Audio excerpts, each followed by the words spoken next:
Heyo, and what is up, gang? Thank you for checking out Sledgehammer TV tonight. It's time for the Monday Night Raw Go Home Show for this Sunday's WrestleMania Backlash pay-per-view, and as expected, it was a complete and total failure. They usually do not deliver on Go Home shows, we know this, and all we got tonight was a bunch of rematches, a bunch of multi-man matches, which is WWE's go-to thing to do when they have no freaking clue what to do, and of course, a couple of returns which happen to make things even worse. And we are going to talk about all of that and so much more right here and right now. My name is Nick Nightmare. You are watching the Sledgehammer Wrestling Show's Monday Night Raw Review and Reaction Show. Let's do it.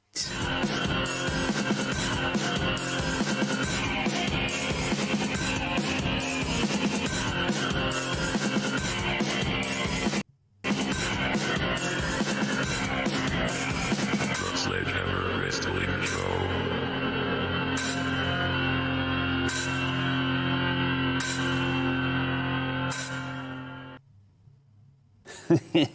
Thanks, Vince. Yes, thanks, Vince. Let's do it. Everybody, let's do it. Let's give up a round of applause for the old man. He did it.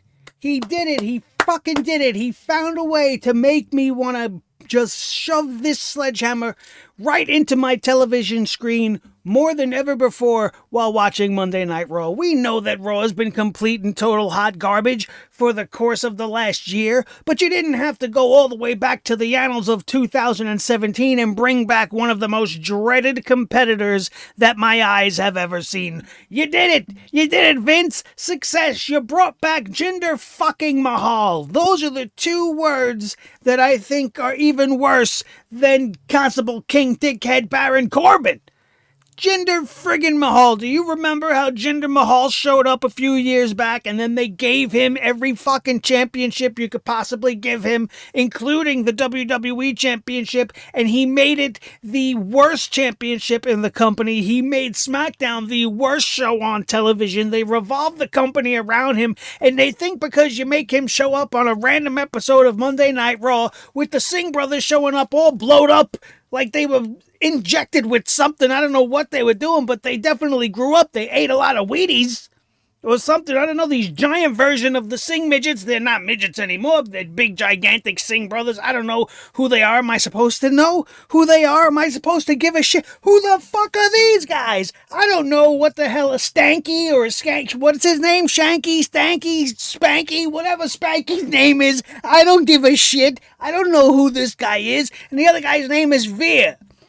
I'm sure these names have some sort of a meaning in their cultures, and that's fine. I get it, but I don't know who the fuck Veer is. I don't know who Spanky Shanky Stanky is. I know who Jinder Mahal is, and I hate his guts. I hate how he wrestles. I hate everything about his character.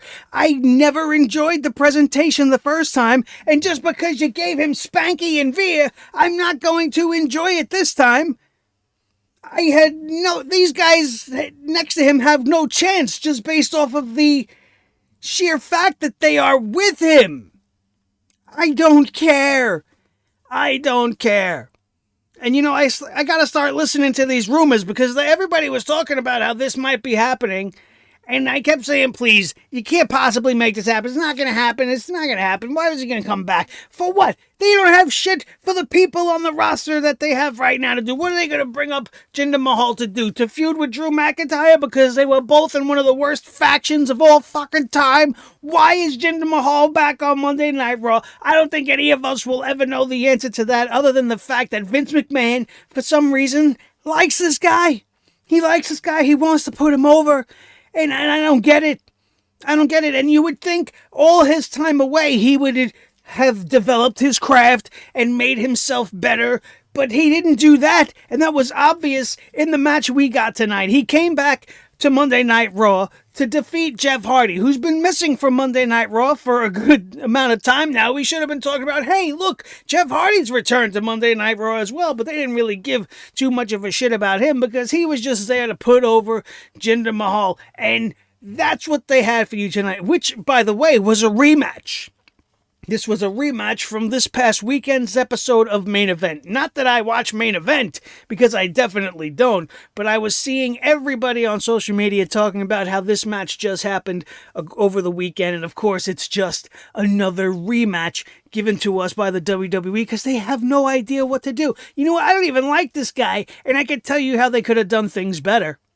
They could have had Spanky and Rhea show up on Monday Night Raw for the last 3 weeks, wreaking havoc, beating the shit out of the people in the tag team division. Where the hell are the Viking Raider Warrior Raiders? They came back and disappeared. They could have had a short little program with them, maybe make them a dominant force, something to be feared, like something you would have done with the Authors of Pain. And then all of a sudden we find out that Jinder Mahal was the mastermind behind it the whole time. It would have given it at least something instead of giving it nothing. Because you gave it nothing. You just had this guy fucking come back and he's in the same shtick. He shaved his head. Big deal. Big deal. Who fucking cares? It was bad enough we had Eva Marie come back. And this week all we got was the same promo package from her as last week, plus an additional one where all we are seeing is her posing and having her picture taken and being like she's on a runway or some shit. And I don't see how this portrays anything that I want to see in a woman's professional wrestler. I'm not seeing progression in her character.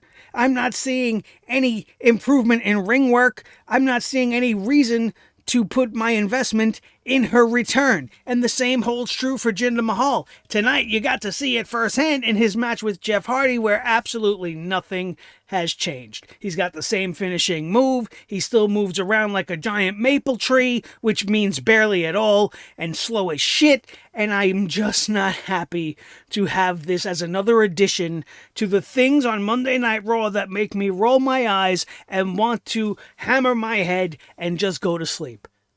Just go to sleep, because sleep would have been better. You know what else would have been better? Playing Resident Evil would have been better. I picked up Resident Evil Village. I started playing that. If you haven't seen my little, I put up a little bit of me playing the game. All right, I'll leave the clip in the annotations up above. You want to watch me play a little bit of Resident Evil 8? It's up there. I put it up over the weekend as a little surprise. I don't know how long we're going to go with it, but as of right now, I would have rather been doing that. And that game's scary as hell. It's absolutely frightening. I would have much rather have my night here in this studio having the shit scared out of me than sitting here watching the return of Jinder Mahal and vignettes with Eva Marie. I'd rather watch the sick and twisted, demented visions from a Resident Evil game, which is certainly going to give me nightmares for sure. But Monday Night Raw managed to top them and will definitely give me fever dream type nightmares with the return of these two superstars, and it's just absolutely infuriating. You know what else is infuriating? SmackDown on Friday, we had everything leading up to a main event, which was a 10-man tag team matchup. Because they don't know what to do, so when they don't know what to do, they just take all of the people in all of the feuds that they have or are planning to have and throw them in a match all together. And that was not more evident than there was tonight on Monday Night Raw, because this show kicked off with a multi-woman tag team matchup, and it also featured an 8-man tag team matchup featuring the entire tag team division, because, you know, fuck them. We don't care about the tag team division. Just throw them all in one match and make sure that RK Bro get over.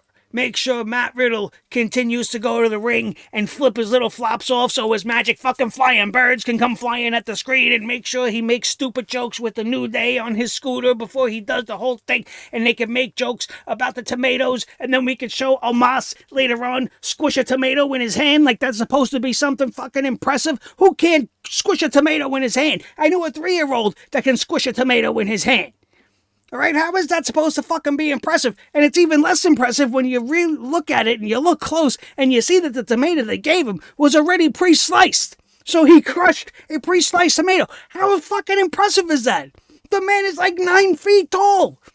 You couldn't have done something better? We used to see Mark Henry lifting cars and shit on his back and bending aluminum foil pans, and not foil pans, but real steel pans. Not aluminum foil, that's not impressive, but that's pretty much what they had. Oh, Master, you could have had him go out there and take your mama's lasagna pan and go, meow, and bend that, and it would have been much more impressive than him squishing an already sliced fucking tomato. These are things that are happening on Monday Night Raw. They did the tomato bit like 2 weeks ago. And of course, now they have to beat the dead horse over and over and over again because somebody in the back thinks this tomato gag is funny, so we have to keep mentioning it, right? I had to get that off my chest. It just was sitting there loaded and locked. I didn't even plan to go in that direction, but I can't, man. I can't. I can't with this fucking show. 9 feet tall, he's breaking tomatoes in his hand, and I'm supposed to be scared? These guys are supposed to be scared? Come on, man. Come on. What happened to wrestling? Holy shit, man. I don't know. So anyway, let's run down this piece of shit show. We had the 6-woman tag team match start things off, and it didn't start things off very well because before this match could even get going, these girls decided they were all gonna get in each other's faces, right? And you have that moment where the two teams face off in the ring. And we have team number 1 of Asuka, Mandy Rose, and Dana Brooke, which somebody please apologize to Asuka because that's a sin that they're even doing that to. Isn't it bad enough that she's part of this feud that has to be injected with Charlotte Flair and not just be about her? No, she's been sidetracked with everything about Charlotte on Monday Night Raw. Everywhere she goes, it's Charlotte, Charlotte, Charlotte. Everywhere we look, it's fucking Charlotte Flair. And that's what this whole thing was all about. And if you think I'm lying, just watch what happens at the end of this thing. So Charlotte Flair's on the other team with Nia Jax and Shayna Baszler because WWE, when they're trying to build a women's championship match, just can't fucking help themselves and have to involve the women's tag team champions. Now, I could never figure that out. But this match was interrupted by Alexa Bliss and her little friend, Lily. And they're on the playground set, which somehow magically appeared on the stage. And she's sitting there and she wants to watch the girls. She's got her eye on somebody out there and she's swinging on her little swing. And little Lily's sitting next to her. And she's just, giggling and laughing and doing the whole I'm creepy and now I'm going to stare thing. And at first I'm kind of interested because I'm like, okay, maybe they're going to actually do something and go somewhere with Alexa Bliss. Maybe. But I was wrong. Don't get your hopes up. Spoiler alert. I was fucking wrong because they did absolutely nothing. This match ends up with Asuka getting the win for her team and then getting her face kicked off by Charlotte Flair. And here's the funny thing. If you want to know how I know everything in the women's division is about Charlotte Flair, after Asuka pinned Shayna Baszler, one half of the champions, of course the only champions in this match, and they had to be the ones pinned because, WWE's got a WWE. Asuka gets the win, and her music starts to play, da-da-da-da, I'm on an A, and then Charlotte kicks Asuka in the face. Asuka and her team still won the match, but they stopped to switch gears and play Charlotte's music because she kicked Asuka in the face.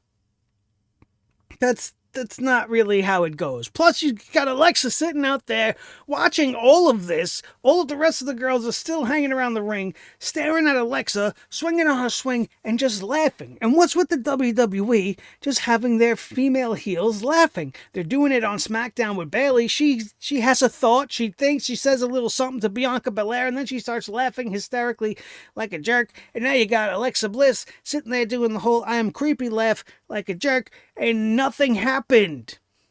Nothing happened. Oh, the puppet let out its own little giggle. Okay, so the audio team had their work cut out for them. They had to press an extra button to make an extra thing go off. And let me tell you from experience, sometimes it's not easy. Sometimes it's not easy. Just like watching Monday Night Raw is not easy. We mentioned Matt Riddle and his flying little flippy flip-flop bird pigeon feet. Right, anyway, he's in the back he runs into the New Day. They're making all kinds of stupid fucking jokes about the tomatoes. Randy Orton ends up being on, like, two feet away from Matt Riddle, but nobody knew he was there. Suddenly he was just there, like, poof. He magically vipered himself there. And nobody knew, because now Randy has magic powers as well as Alexa Bliss and The Fiend. Or maybe Alexa did that for him. Say, hey, I'll do you one last favor before I move on to the women. I'll give you a little poof into the backstage. And not a good way. She didn't want to give him a little boof. You know what I mean? And who would say no to Alexa Bliss giving a little boof? You know what I'm saying? But yeah, anyway, I digress. The whole point being that all of a sudden Randy Orton materializes out of nowhere like we're watching an episode of Star Trek, and he's not finding anything that his Riddle buddy says is funny. So now I have a question to ask all of you guys, which we've been asking on Monday Night Raw Review, and that's riddle me this, my friends. If you were paying attention during tonight's Monday Night Raw, you could answer this very easily. What does Randy Orton think is funny? That's a good riddle. Almost like it was written for us.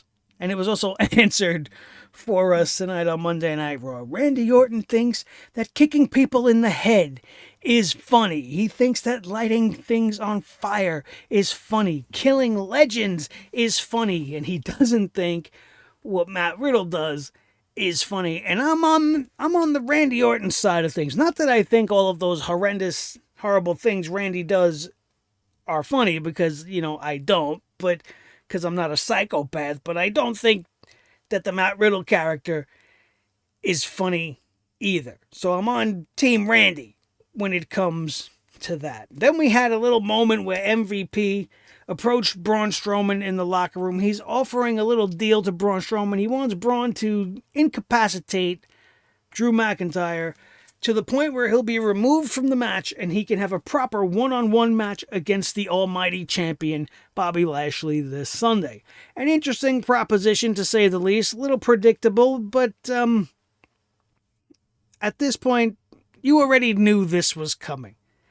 MVP didn't need to go make no demands of nobody. He didn't need to ask Braun Strowman, because if you know WWE and you remember what happened last Monday, you know that Drew McIntyre kind of got involved in Braun Strowman's match, somewhat making him distracted enough to lose to Bobby Lashley last week. So obviously that's exactly what's going to happen this week. We didn't need the little bit of filler here to make us go all night, oh, is Braun Strowman going to align himself with blah, blah, blah, blah?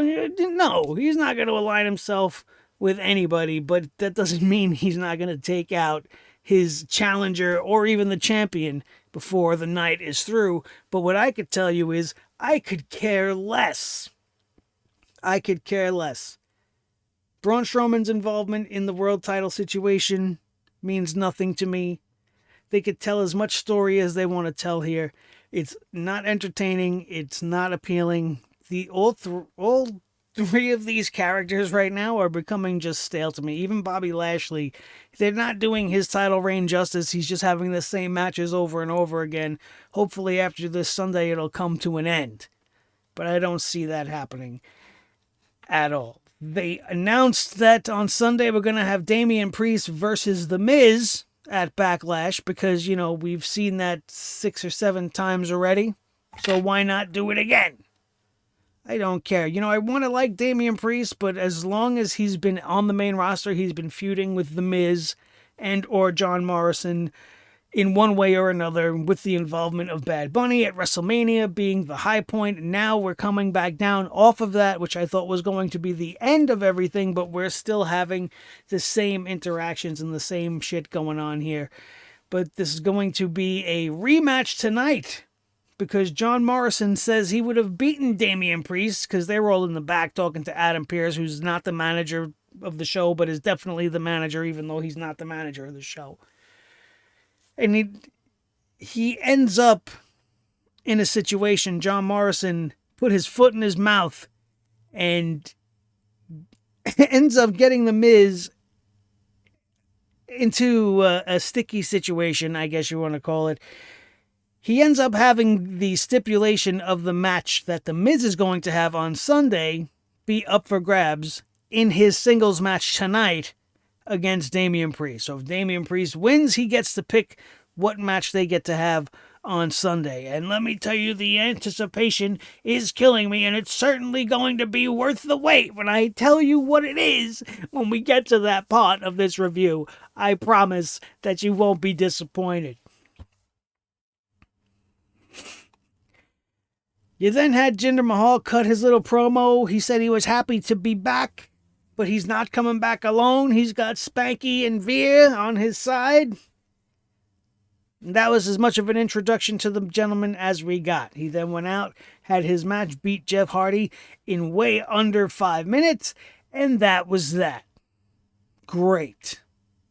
5 minutes that I can't have back from my life. 5 more minutes added to Monday Night Raw every week that I could effectively skip.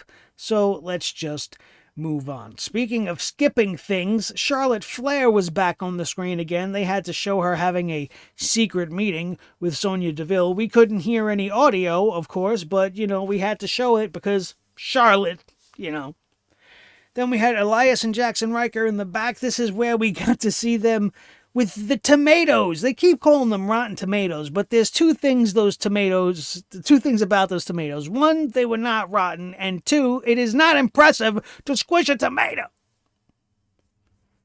Not going to rant on it again, because we already did that, even though it's still pissing me off.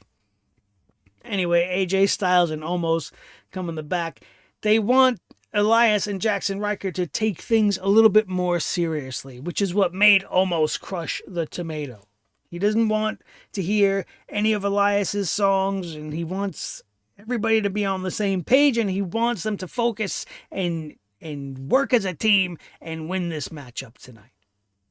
So I appreciated that effort from AJ Styles. I also agree with AJ Styles. I want things to be taken just a little bit more seriously around here. Maybe it'll be a lot more meaningful to watch Monday Night Raw again, but those days might be a long way away. We then had this 8-man tag team match, which was as fun as it could possibly be. It's your standard WWE multi-man matchup. The whole point of it was to get over Matt Riddle and Randy Orton once again as they got the pinfall for their team, with Orton giving Elias the RKO for the pin. It was a decent match. Almost still leaves a lot to be desired. I feel like he's just going to be another Great Khali type of giant, unfortunately. But I could be wrong. I hope I'm wrong, because we need another big man in the WWE that can do something. Because, Braun was a failed experiment, so we're going to need somebody. And I guess he's the next best thing, so hopefully he can improve at a rapid rate. And he's got some great people surrounding him. Let's just see where all of this goes. So Randy and Matt Riddle and the New Day defeat Elias, Jackson Riker, and the Raw Tag Team Champions, AJ Styles and Omos. Now, of course, I hate the fact that the champs were on the losing team, but at least they were smart enough here not to have AJ be the one to take the pin, so the champs were somewhat protected in this scenario. Where all of this is leading to, a Matt Riddle, Randy Orton, AJ Styles Omos tag team match? Possibly. We'll have to wait and see. After this, we had Sonya again in the back with Asuka and Rhea Ripley. She said she was given an idea. Somebody gave her an idea. I wonder who gave her the idea. And certainly not the Charlotte robot that was in the back in her little fancy dress and not in wrestling gear anymore, talking to Sonya, but we don't know what she's saying. Anyway, this was a no-brainer. We all knew what was coming. Sonya Deville is making a one-on-one match, Asuka versus Rhea Ripley, tonight because of somebody's idea. We didn't need Rhea Ripley to point it out for us. Everybody knew it was Charlotte's idea, even though Sonya tried to play it off. Asuka said she already competed once tonight, and I was going to be really pissed off. But then she followed it up with the right sentence, saying that she'd be happy to wrestle again because she's ready for Rhea Ripley. And then Ripley's like, oh, well, I'll be happy to beat you again. And I don't know who Rhea Ripley is. I know what she looks like. I know she's holding the championship. But God, man, I have no idea what this character is about. She's calling herself the Nightmare. She's your brutality, and everything about her was brutality, and she's got piercings, and she's, goth looking, but what is her story? What reason does anybody have to be a fan of Rhea Ripley? What do you know about her character? She's the champ. That's her character. She's playing the champion. There's nothing more to her than that. And all of this is just a really long and aggravating way for them to find a way to get the women's championship around the waist of Charlotte Flair without having Rhea Ripley take the pin, which means that Asuka's merely in this just to take the pinfall. That's what I truly believe is going to happen this Sunday. As far as what happened tonight with Asuka and Rhea Ripley, does it matter? No. And I'll tell you why when we get to that part of the notes section. We had Sheamus beat up Dr. Dimples, Humberto Carrillo, another non-title match. I guess Humberto's trying to prove his worth, but he came up a little bit short tonight in a match that kind of stopped because of an injury. Now, there has been, up until this point in this recording, no further information on what the extent of the injury to Humberto Carrillo is. He went and did this maneuver. He went over the top rope and was following it up with a sunset flip, which would have powerbombed Sheamus to the floor because Sheamus was standing on the apron at the time.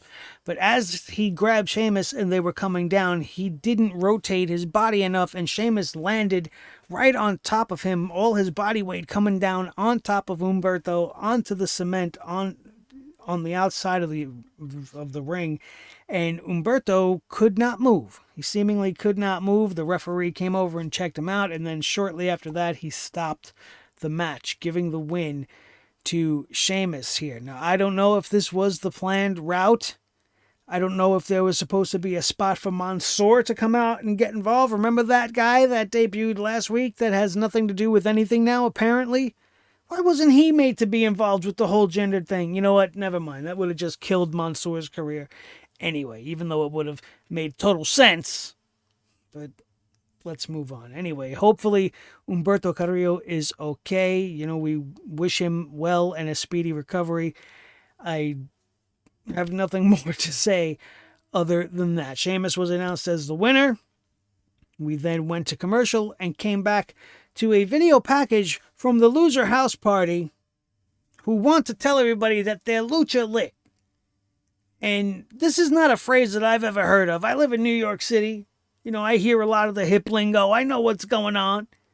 I never heard of being lucha lit. Now, if this is a thing that they're trying to get over, they should just stop right now. This whole thing just has like whitewash all over it. And this may be somewhat controversial to say, but the fact of the matter is this feels like there's some really, really desperate white dude in the back that's just trying to get over with his stuff, right? And he's one of the writers in the back, and he thinks he's cool, and he thinks he's friends with the Lucha House Party, and maybe he thinks he's got his pulse on, his finger on the pulse of the Latin community because he listens to Bad Bunny or some shit, and he wrote this. He wrote this, and he wants these guys to get it over. That it just feels like something that a white person would write for a Latin character to say. I guess that's what I'm trying to say. I might have said it in a long and really weird way, but that's the bottom line. Not because Stone Cold said so, but because it's just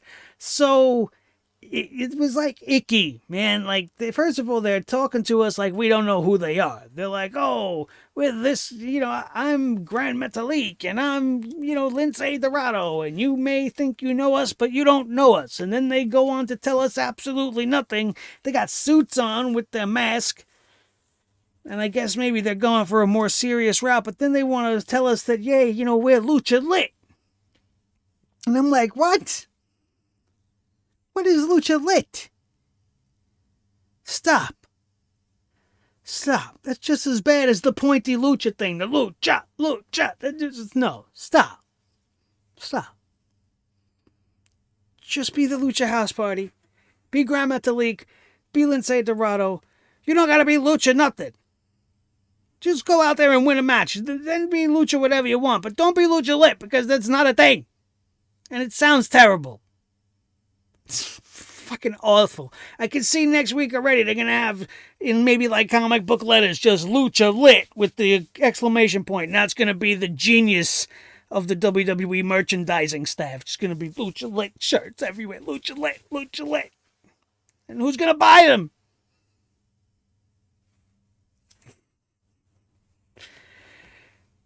So then they add Eva Marie's video from last week. And I thought, wow, they didn't even do anything new?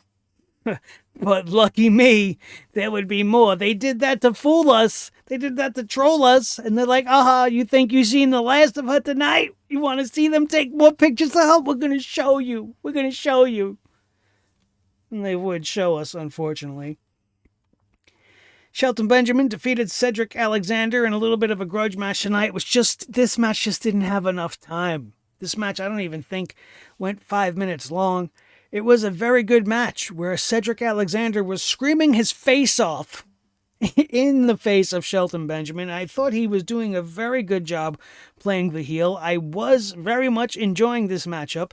Shelton Benjamin just letting his experience get the best of his inexperienced opponent by pulling this one out at the last minute, because Cedric definitely had this match in the bag, but he was arrogant enough to just take a little bit too much time, and Shelton Benjamin would hit him with that exploder suplex that he does so nicely and come up with the win in a great match. A great match, but this deserved more time. If I was put in charge of this particular angle, I definitely would not, even though I appreciate Shelton getting the win, and I like Shelton getting the clean win after being part of a losing streak for such a long time, I would have held off on that, and I would have had them,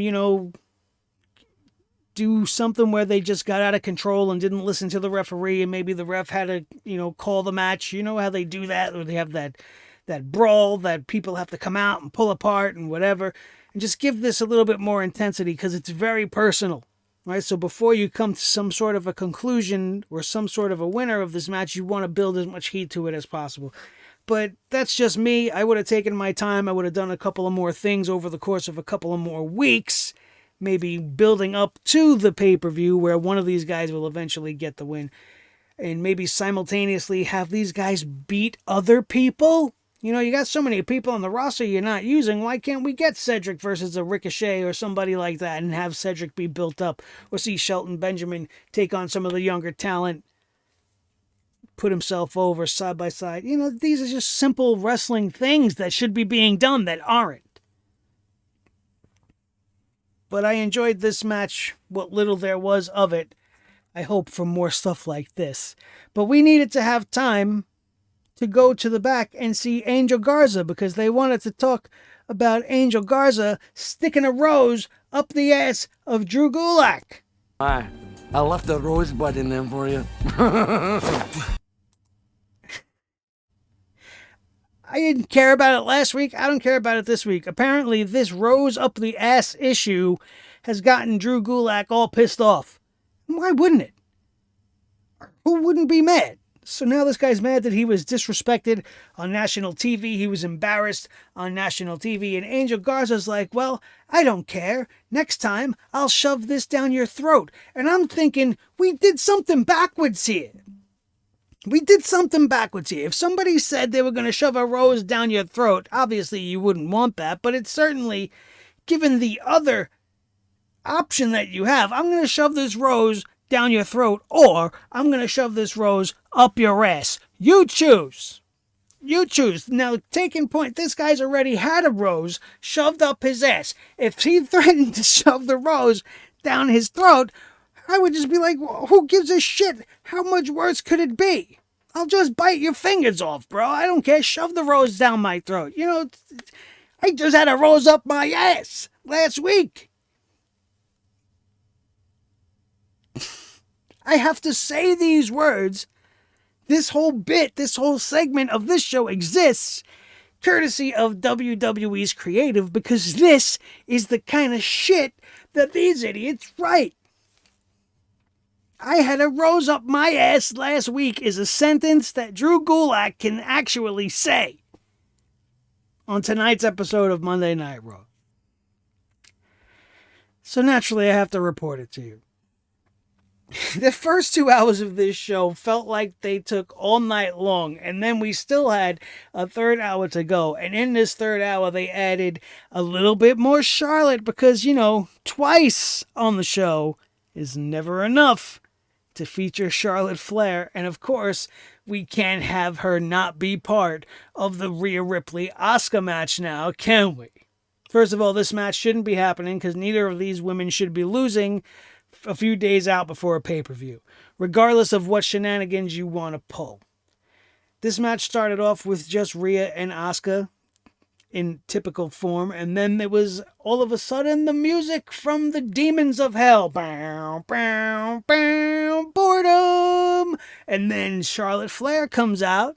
She's going to be on commentary for the rest of the match. So even if this was a really great 5-star match, I'm not able to pay attention because her voice is just grating on my head. The commentary is just ridiculous. She's fighting with Adnan Virk. She's praising Corey Graves. Corey Graves is licking her ass because she's the queen, and I just don't give a shit about any of this that's going on. The wrestling that's going on in the ring is okay. These girls were doing all right. It's definitely not what they did at WrestleMania.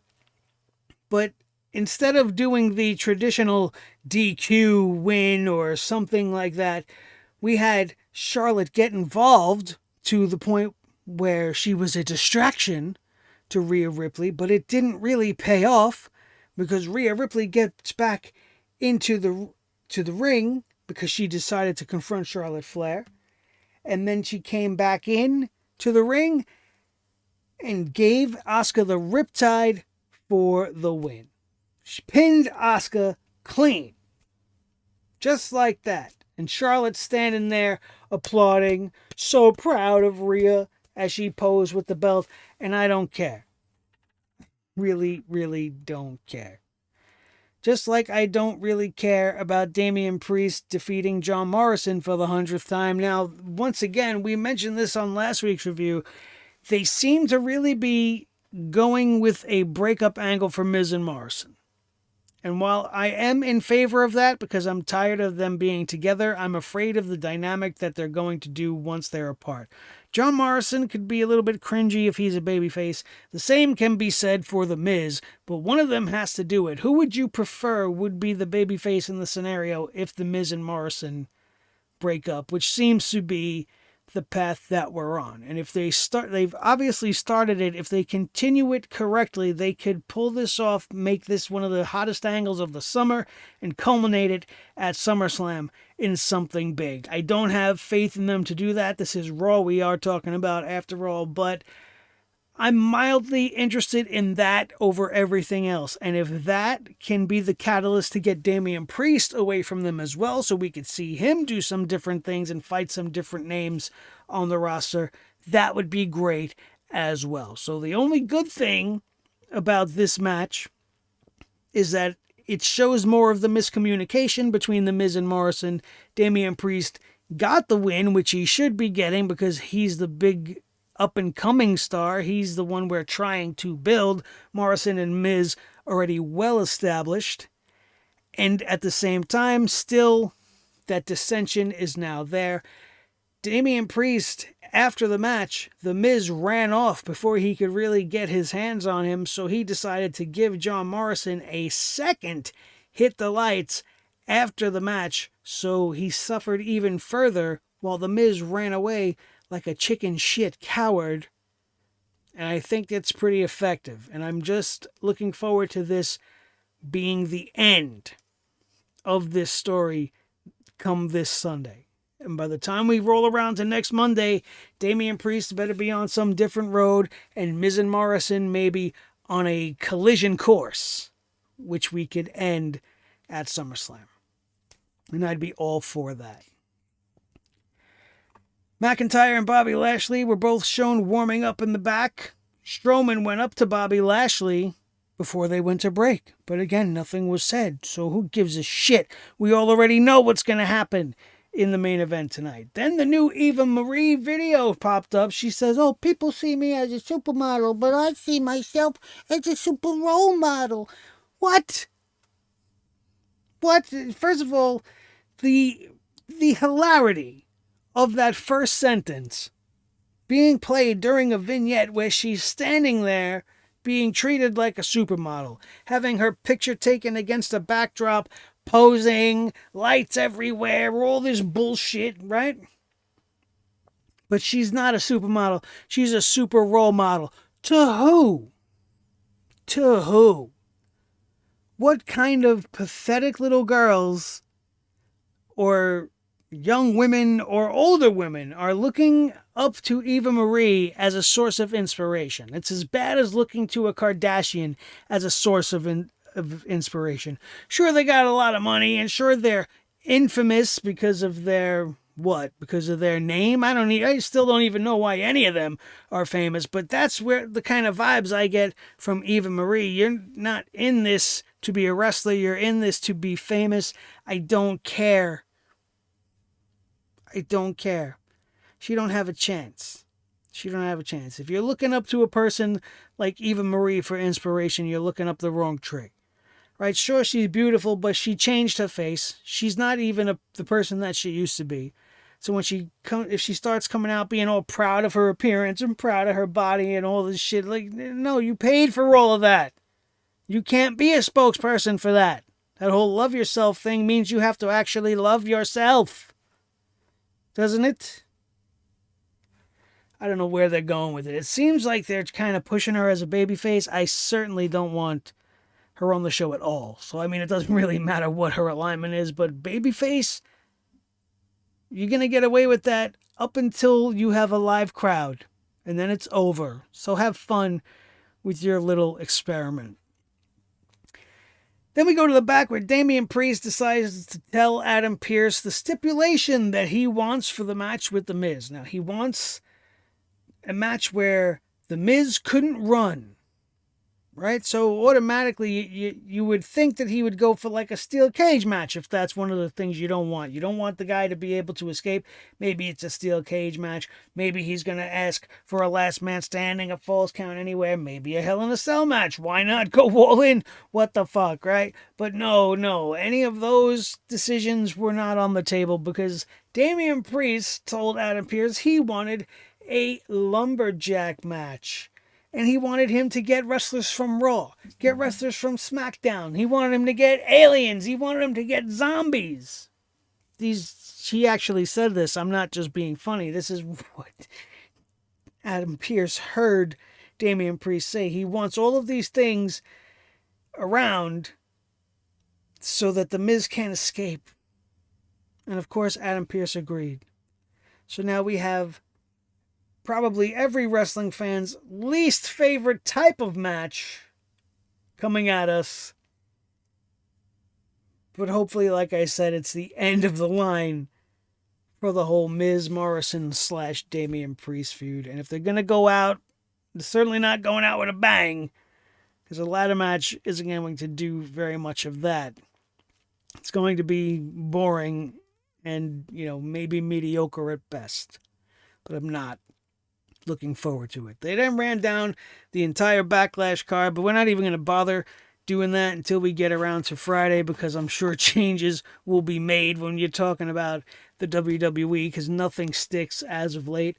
We had the main event of Drew McIntyre taking on WWE champion Bobby Lashley. And Drew McIntyre gets the win over Bobby Lashley thanks to a disqualification involving the monster among men, the giant choo-choo train man, Braun Strowman. The match itself was just fine. I mean, Lashley and Drew have great chemistry, but this is a WrestleMania rematch. We've seen them in the ring multiple times since WrestleMania already. I just don't have the excitement that there was once for this, because I know the involvement of Strowman just kind of throws things off. I don't want Bobby Lashley to lose, but it seems like Strowman's just there to be the one to get pinned by Drew McIntyre so they can find a way to get the belt back on him so that he could feud with Jinder fucking Mahal all summer long. Yeah, I just said that. It's terrible. Terrible. This is the direction that they're probably taking. Braun Strowman shows up as everybody knew he would.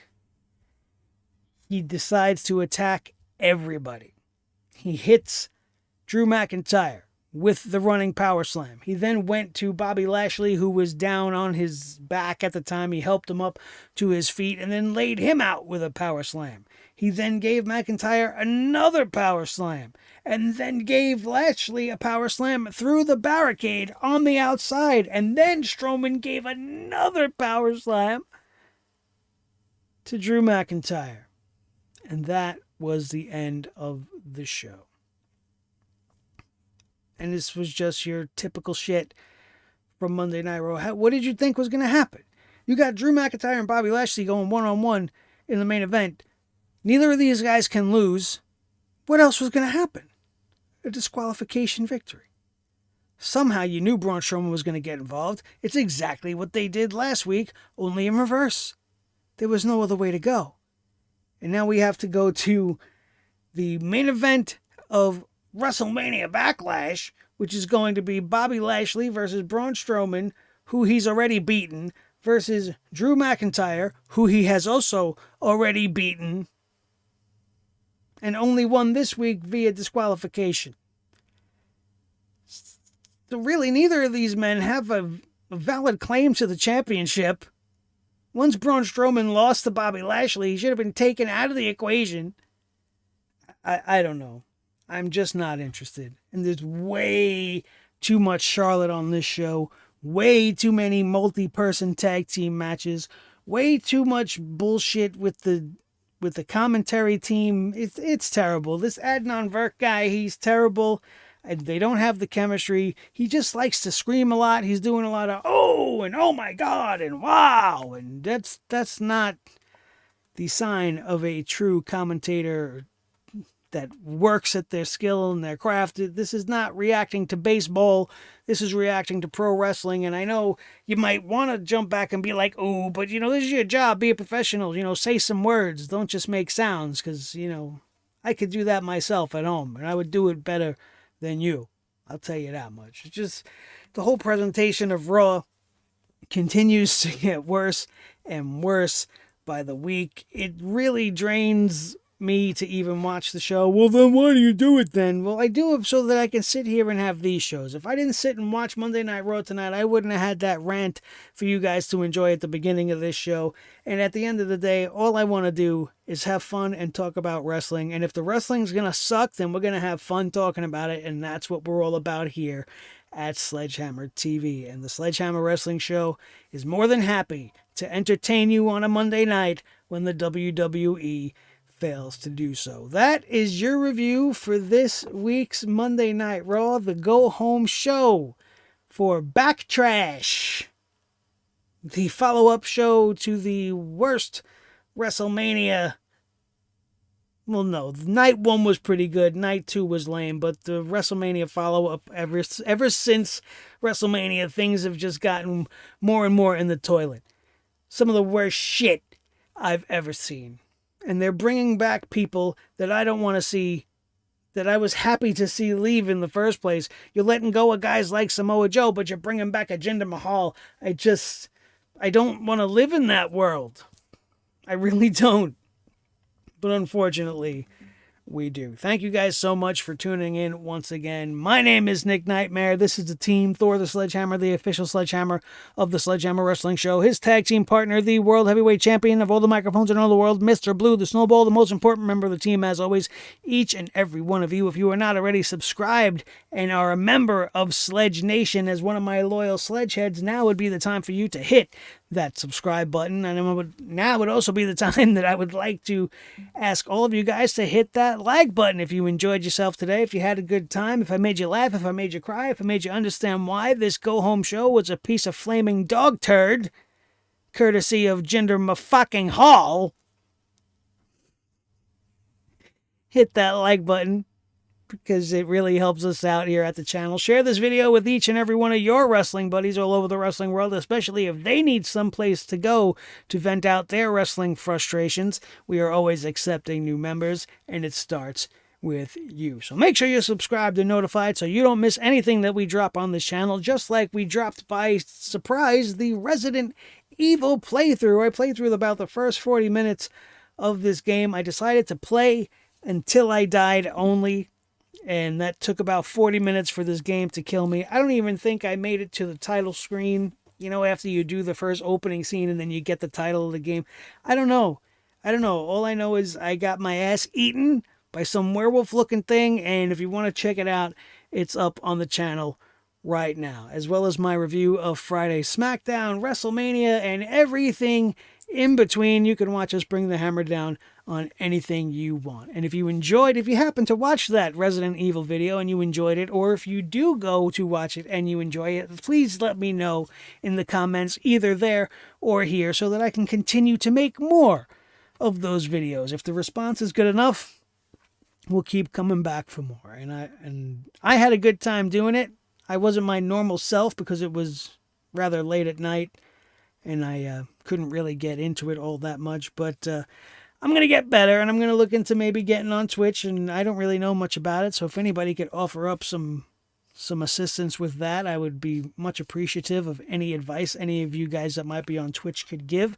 You could always hit me up in the messages on the Twitter or on the Instagram or anywhere you could find me on social media. I would appreciate you guys' help on that. And that, my friends, is going to do it. We're not going to talk anymore. We are going to go and maybe play some Resident Evil before we go to bed right now. And I hope you guys enjoy the rest of the week, and we will see you Friday for SmackDown. That, my friends, is going to do it. We are out of here, and we will see you next time right here on your new favorite wrestling show, the Sledgehammer Wrestling Show, only on Sledgehammer TV, right here on YouTube.com. Boom.